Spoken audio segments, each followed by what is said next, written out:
Let's now take what I call the more powerful expanded break-even, or excuse me, profit formula, the expanded profit formula, and apply it to what you might have learned in managerial accounting. Apply it to break-even analysis and more than that. I have programmed this Excel worksheet to actually use the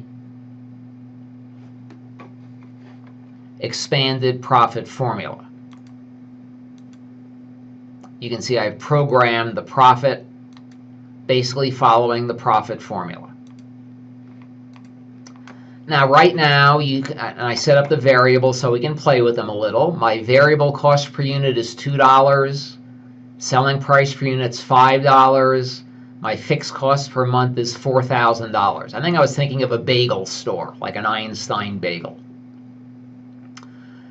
If you remember from the last video lecture, the contribution margin of this business would be 5 minus 2, or $3 per bagel or per bagel sandwich.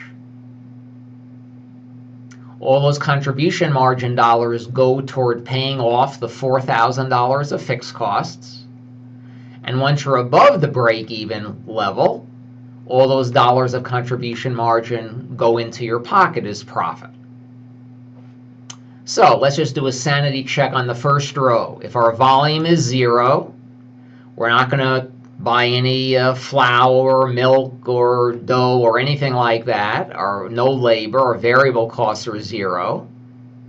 We still have fixed costs of the mortgage and keeping the lights on and the heat on.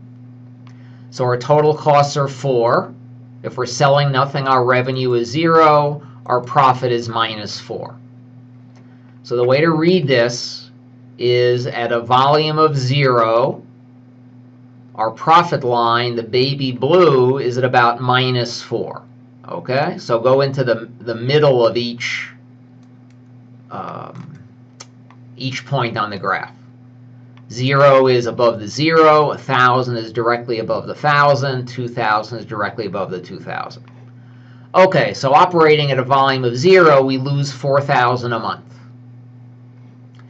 Let's go to a volume of 1,000. This says our profit will only be a loss of 1,000. So at a volume of 1,000, our baby blue line is about minus 1,000. If we go to 2,000 units, our profit is positive 2,000. So here's 2,000 units, and our baby blue line is not quite halfway to 5,000. So that's how this works. And you can play with this yourself. Let's make a couple of predictions.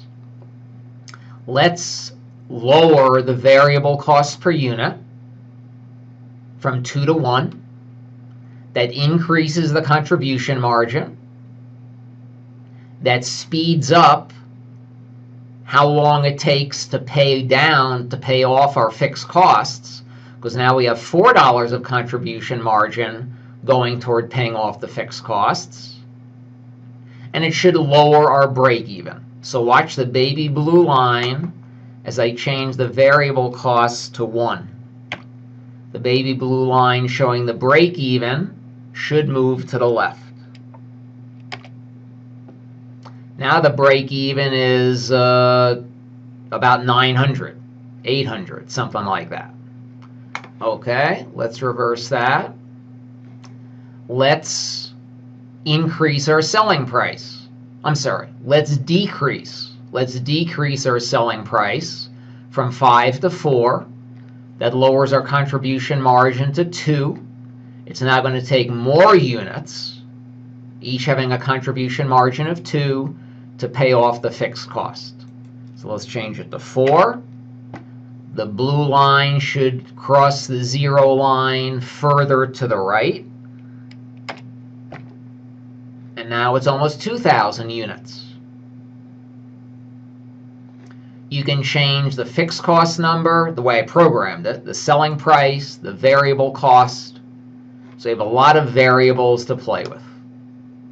Obviously, you can change any of your numbers here and the programming should still work.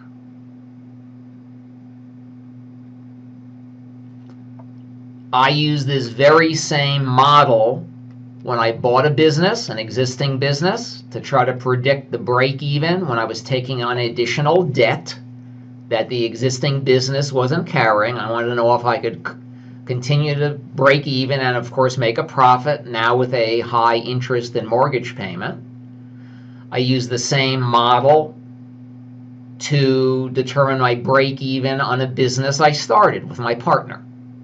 Very, very powerful tool.